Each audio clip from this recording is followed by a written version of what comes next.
हमारा एक सपना साकार होते होते रह गया और यही वो आखिरी साल है, यही वो आखिरी साल है जब मान्यवर मसीहा फूले अम्बेडकर बिरसा के बैल कुमारी मायावती जी के सपने को साकार कर सकते हैं।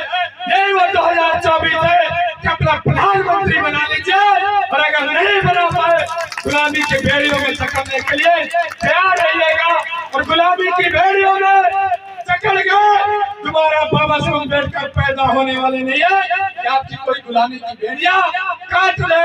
वही आखिरी समय है, वही आखिरी वक्त है जब बहन तुम्हारी मायावती जी को हम दिल्ली की राजगद्दी में लाल किले में खड़ा करके बहुजन सेना को धाड़ने के लिए एक बार तैयार करिए मेरे सम्मानित साथियों। तो सबसे पहले करुणा का संदेश देने वाले तथागत बुद्ध को नमन करते हुए शिक्षा की जोत जलाने वाले महामना ज्योतिबा फूले माता सावित्रीबाई फूले को नमन करते हुए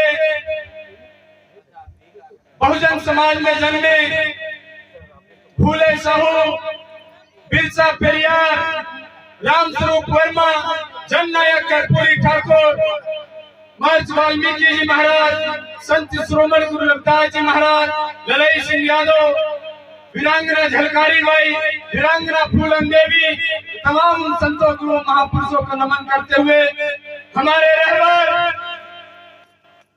ज्ञान के मार्गदर्शक, हम सबके देश के नेता, हम सबके मुक्तिदाता, हम सबके मार्गदाता, हमको जुबान देने वाले, हमको आवाज देने वाले, हमको स्वच्छ भोजन और स्वच्छ कपड़े देने वाले, मकान बनाने का अधिकार देने वाले, ये मंच देने का अधिकार देने वाले, यहाँ बैठने का अधिकार देने वाले, वोट का अधिकार देने वाले और महात्मा गांधी को जीवन दान देने वाले, इस देश को संविधान देने वाले, सिंबल ऑफ नॉलेज, 32 डिग्रियों के ज्ञाता, 9 भाषाओं के ज्ञाता, हमारे रहबर, हमारे मसीहा, बोधिसत्व, भारत रत्न बाबा साहब डॉक्टर भीमराव अम्बेडकर जी के चरणों में श्रद्धा के सुमन अर्पित करते हुए आपका भाई एडवोकेट उपेंद्र कुमार आप सबको क्रांतिकारी जय भीम नमो बुद्धाय करता है। आदाब प्रणाम मेरे सम्मानित साथियों। यहाँ मंच पर बैठे हमारे आज के मुख्य अतिथि बड़े भाई विवेक माथुरे जी, जिला अध्यक्ष माननीय वली अंसारी जी, विधानसभा प्रभारी बहुजन समाज पार्टी, मुझे पता है कितने मुश्किलों से आयोजन होता है। पहली बात तो परमिशन नहीं मिलती है, बहुत संघर्ष के बाद हमको परमिशन मिलती है और परमिशन वहां लेने की जरूरत ये देश और ये धरती आप सबको पता है हमारे महापुरुष तथागत बुद्ध की धरती है। ये धरती हमारे महापुरुषों की है जहां हम बैठे खड़े हैं, लेकिन उन्हीं की विचारधारा को फैलाने के लिए, इस देश में भाईचारा कायम करने के लिए, फूले साहब अम्बेडकर के विचारों को गांव-गांव पहुंचाने के लिए हमको पुलिस की परमिशन लेनी पड़ती है। इससे बड़े दुर्भाग्य की बात कोई नहीं है कि जहां ज्ञान की विचारधारा रोपित करनी हो, जहां लोगों को शिक्षा देनी हो, जहां लोगों को उनके अधिकारों से अवगत कराना हो, जहां संविधान से अवगत कराना हो, जहां कानून से अवगत कराना हो, वहां हमको पहले परमिशन लेनी पड़ती है। लेकिन इसी देश में एक और विचारधारा है जहां शोषण अत्याचार करने के लिए कोई परमिशन लेनी नहीं पड़ती। हम उस दौर में आज खड़े हैं और एक कार्यक्रम हो रहा है। यहाँ आप सबको पता है ये हमारे महापुरुषों की धरती, जब से तथागत बुद्ध ने जन्म लिया हम सबको मानव बनाना सिखाया। मानवता क्या होती है, भाईचारा क्या होता है, ज्ञान सद्बुद्धि विवेक करुणा क्या होती है।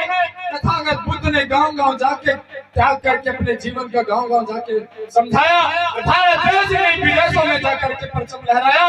ये मेरे बहुजन समाज के लोगों, इस देश के वासियों, मानवता से जिए, सबको अधिकार है, मानो एक समान है। और इस देश में सिर्फ और सिर्फ दो जातियां, एक जानवर और एक इंसान। मेरे सम्मानित साथियों, अगर हमको जीना है, अगर इस देश में भाईचारा कायम करना है, अगर हमको मानवतावादी है, अगर हमको इस देश को वास्तव में भारत देश बनाना है, तो सिर्फ और सिर्फ एक ही विचारधारा से चलना पड़ेगा, वो तथागत बुद्ध के करुणा के संदेश से साथियों। मेरे सम्मानित साथियों, तथागत बुद्ध ने संदेश दिया कि गांव-गांव जाइए और मेरी पूजा नहीं करिएगा, मेरे विचारों पर चलने के लिए लोगों को प्रेरित करिए। तथागत बुद्ध के बाद इस देश में सम्राट अशोक जन्मे। सम्राट अशोक ने दुनिया जीती। दुनिया जीतने के बाद उसको सुख और शांति नहीं प्राप्त हुई। तब सम्राट अशोक ने तथागत बुद्ध की शरण में आए और खुद आए, अपने दो बच्चों को विदेश भेजा कि तथागत बुद्ध के विचारों को फैलाइए। इस देश में जितने मानवतावादी राजा हुए, सब बुद्ध की शरण में आए। हमारा जिन्होंने संविधान बना के दिया, उन्होंने, मेरे सम्मानित साथियों, कई धर्मों का अध्ययन किया। बाबा साहेब अम्बेडकर, वो चाहते और भी धर्म अपना सकते थे, लेकिन उन्होंने देखा इस देश में एक ऐसी व्यवस्था लागू है जिसमें हमारे लोगों को धर्म के पीछे ले जाएगी। तो इसको धर्म कहां से दे हम? संविधान तो दे दिया, लेकिन ये बहुजन समाज अशिक्षित है, धर्म के रास्ते पे जरूर जाएगा, लेकिन धर्म हमारे पास नहीं है, क्योंकि जिनका धर्म था वहां हम तो गुलाम थे। सम्मानित साथियों, जब बाबा साहब ने पढ़ा, उनको सिर्फ और सिर्फ एक ही धर्म का ज्ञान हुआ, वो भी तथागत बुद्ध के बौद्ध धर्म का रास्ता। तभी उन्होंने अपनाया और इस देश में लाखों लाखों करोड़ों करोड़ों लोगों ने बाबा साहब अम्बेडकर के साथ बौद्ध धर्म की शिक्षा ली। आज हमारे मंच पे मंचासीन हमारी बहन, हमारे भाई तथागत बुद्ध के विचारों को फैलाने के लिए कितनी दूर से चल के आज आपकी धरती पे आए हैं। यहाँ बैठे जितने हमारे सम्मानित साथी, मेरी माताओं बहनों हैं, मैं कहता हूँ आप हमारे संघर्ष को भूल जाइए। थोड़ी देर के लिए उन महापुरुषों को, संघर्ष को भूल जाइए, क्योंकि वो जब संघर्ष कर रहे थे महापुरुष, तब हम आप नहीं थे। लेकिन उनके संघर्ष को भूल जाइए, हमारे संघर्ष को भूल जाइए। ये जो मंच में बैठे लोग हैं, अपना घर द्वार मकान, अपने बच्चे छोड़ के परिवार आप सबके बीच में आए हैं, कम से कम इनके संघर्ष को याद करके आज ही से संकल्प लीजिए कि अब सिर्फ और सिर्फ तथागत बुद्ध के रास्ते पे चलना है और कोई रास्ते पे नहीं चलना है। मेरे सम्मानित साथियों, सिर्फ और सिर्फ तथागत बुद्ध के रास्ते पे चलना है। और इस समाज को लेके कहां जाएंगे, ये हमारे महापुरुष सब बता गए। हमारे बड़े भाई ने बताया, ये राजनीतिक मंच नहीं है, बिल्कुल नहीं है, लेकिन आप लोगों को एक ऐसा देश में निर्माण करना है, विचारधारा से अपने समाज को ऐसा खड़ा करना है, जब भी राजनीति की बात है, जब भी शासन सत्ता की बात है, तो आप डगमगाइएगा नहीं, तरफ जागरूक जरूर हो जाइए और एक हो जाइए। मेरे सम्मानित साथियों, ये तथागत बुद्ध का ही रास्ता है, तो हम आप सबको, हमारे आने वाली पीढ़ियों को एक अच्छा जीवन दे सकती है। एक अच्छा जीवन जीने के लिए अगर रास्ता है तो तथागत बुद्ध का रास्ता, और दुनिया में कोई रास्ता नहीं है। मेरे सम्मानित साथियों, मैं एक बात और कहूंगा, 2024 आने वाला है। इस महीने के बाद 2024 आएगा, वो साल आखिरी साल होगा जब हम सब लोग अपने उस संविधान की हत्या हुए देख रहे हैं, या देखेंगे, या अपने लोगों को गुलामी करते हुए देखेंगे। मेरे सम्मानित साथियों, क्या ये हमारा समाज नहीं चाहता कि जो हम अच्छे मकानों में, अच्छे घरों में, अच्छे कपड़ों में अच्छा भोजन करते हैं, जो हमको संविधान में मिला है, वो बचा रहे। सब चाहते हैं आप, लेकिन क्या ऐसे ही बचा रहेगा हमारे बैठने से? बिल्कुल नहीं बचा रहेगा मेरी माताओं बहनों। इसके लिए शिक्षित होना पड़ेगा, जागरूक होना पड़ेगा, गांव-गांव जाके विचारधारा को रोपित करना पड़ेगा, कसम खाना पड़ेगा कि आज के बाद जहां भी मौका मिलेगा वहां जाके फूले से अम्बेडकर, पेरियार, जननायक, कर्पूरी ठाकुर, बिरसा मुंडा, ललाई सिंह यादव और मान्यवर मसीहा श्री काशीराम के विचारों को बढ़ाने के लिए, इस विचारधारा को रोपित करने के लिए जहां भी मौका मिलेगा आखिरी सांस तक गांव-गांव पहुंचाने का काम करेगा। ये संकल्प लेकर जाइए, क्योंकि वो दिन दूर नहीं जब हम संविधान की हत्या हुए देखेंगे, खत्म होते देखेंगे। ये बात जरूर है कि हमारे जो नेता हैं या हम जो युवा साथी हैं, मंच में बैठे जो हमारे साथी हैं, वो कसम खाए हैं कि संविधान को मिटने नहीं देंगे। उसकी कितनी भी बड़ी कुर्बानी देना पड़े, लेकिन संविधान को मिटने नहीं देंगे। लेकिन क्या हमारे एक दो लोगों की कुर्बानी से बच जाएगा? नहीं बचेगा। और अगर संविधान नहीं बचेगा तो क्या ये मंच लग पाएगा? नहीं लग पाएगा, ना हम आप यहाँ बैठ पाएंगे। तो बहुत सीधी और सरल शब्दों में बात यह है कि 2024 आने वाला है। मान्यवर मसीहा काशीराम हम सबको वोट का कीमत समझा गए कि वोट की रक्षा अपनी बहन बेटी के समान करिए। और उन्होंने कहा कि वोट वो सफलता की कुंजी है, वो देश प्रदेश की कुंजी है, जिससे आप राजा बन सकते हैं। राजा बनाने के लिए हमको एक चाबी दे गए। वो चाबी हमने 4 बार उत्तर प्रदेश में सरकार बनाई, लेकिन क्या बहुत हमारे महापुरुषों के सपने साकार हुए? नहीं हुए ना। क्यों? क्योंकि मान्यवर मसीहा श्री काशीराम का सपना अधूरा रह गया। मेरे सम्मानित साथी, एक बात कहते थे, ये मेरे बहुजन समाज के लोगों, आरक्षण चलेंगे एसपीडीएम, वोट चलेंगे सीएम पीएम। आरक्षण से एसपीडीएम ले लिया है, वोट से सीएम ले लिया है। कहाँ रुक गए हम?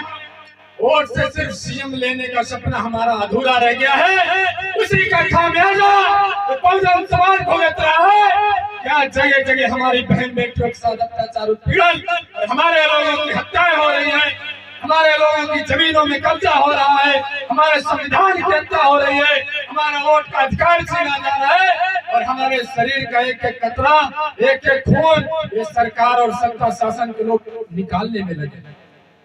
हमारा एक सपना साकार होते होते रह गया। और यही वो आखिरी साल है, यही वो आखिरी साल है जब मान्यवर मसीहा, फूले से अम्बेडकर, बिरसा के, बाल कुमारी मायावती जी के सपने को साकार कर सकते हैं। यही वो 2024 है कि अपना प्रधानमंत्री बना लीजिए। और अगर नहीं बना पाए, गुलामी की बेड़ियों में जकड़ने के लिए तैयार रहिएगा। और गुलामी की बेड़ियों में जकड़ गए, दोबारा बाबा साहब अम्बेडकर पैदा होने वाले नहीं है कि आपकी कोई गुलामी की बेड़ियां काट ले। वही आखिरी समय है, वही आखिरी वक्त है जब बहन तुम्हारी मायावती जी को हम दिल्ली की राजगद्दी में लाल किले में खड़ा करके बहुजन सेना को धाड़ने के लिए एक बार तैयार करिए। मेरे सम्मानित साथियों, इसके लिए कोई भी कुर्बानी देने को तैयार हो, मैं कहता हूँ कोई भी कुर्बानी तन मन धन से खून पसीने के देना पड़े तो जरूर दीजिए। वरना न तो संविधान रहेगा, न हम आप रहेंगे, न ये देश बचेगा। क्योंकि वो पहले ही कहते हैं कि हम तो भिखारी हैं, देश बेच के झोला उठा के चले जाएंगे। अरे वो झोला उठा के चले जाएंगे, हम आप कहाँ जाएंगे? हमारे आपके बच्चे कहाँ जाएंगे? क्या सिर्फ जय भीम के नारे लगाने से हमारा संविधान सुरक्षित रहेगा? वो तो संविधान तब है, ये बुद्ध कथा तो तब हो पाएगी जब संविधान रहेगा। मेरे सम्मानित साथियों, बस इतना ही कहूंगा, ये आखिरी साल है। जितने यहाँ लोग हैं अपने गांव क्षेत्र में निकलिए, भटके हुए लोगों को साथ लाइए, गुमराह लोगों को, SC ST OBC पिछड़ा अल्पसंख्यक समाज के लोगों को साथ लाइए कि हम और आप एक हैं। उनकी विचारधारा अलग है। हमारी सिर्फ और सिर्फ एक ही विचारधारा है, अम्बेडकरवादी विचारधारा, जिसमें चल के बहुजन समाज को शासक बनाना है और देश की सत्ता हथियाना है और हम अपने समाज को उद्धार करना है। और उद्धार करने का सिर्फ और सिर्फ इस समाज के लिए एक ही रास्ता है, वो प्रधानमंत्री का रास्ता। जिस दिन आपका प्रधानमंत्री होगा, देखते हैं किस शासन प्रशासन की औकात है जो परमिशन न दे, जो बाबा साहब अम्बेडकर की मूर्ति लगाने की परमिशन न दे, कार्यक्रम करने की परमिशन न दे, विचारधारा को बढ़ाने की परमिशन न दे।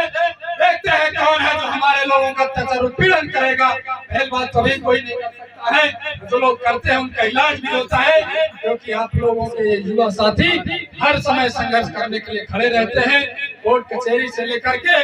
और हम भी जाते जाते जरूर निवेदन करेंगे और बार बार और हर मंच से एक ही निवेदन करता हूँ कि यही 2024 है। हम पढ़े लिखे, हमें पता है कि देश में क्या चल रहा है, सत्ता में बैठे क्या सोच रहे हैं लोग, और आप तो कहाँ सोच रहे हैं कि कहाँ रखें। संकल्प लीजिए, ये आखिरी साल है, ये आखिरी साल है।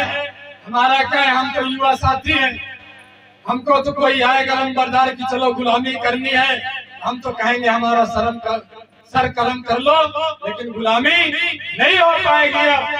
लेकिन सब लोग तो नहीं कर पाएंगे ना, क्योंकि जिसने बाबा साहब को पढ़ा नहीं वो स्वाभिमान की कीमत जानता ही है। मेरे सम्मानित साथियों, समय का अभाव है, हमारे मुख्य अतिथि हैं आप सब लोग, खेती किसानी मजदूरी करने वाले किसान का मेरा समाज के लोग, मैं आपका बहुत बहुत आभार प्रकट करता हूं कि इतनी भारी संख्या में आप आए, कार्यक्रम कराया। हमारे कमेटी के लोगों ने मौसम खराब होने के बावजूद आप सब इतनी भारी संख्या में आए हैं, आप सबका धन्यवाद करूंगा और इस कमेटी का बहुत बहुत धन्यवाद करते हुए जय भीम, जय भारत, जय संविधान।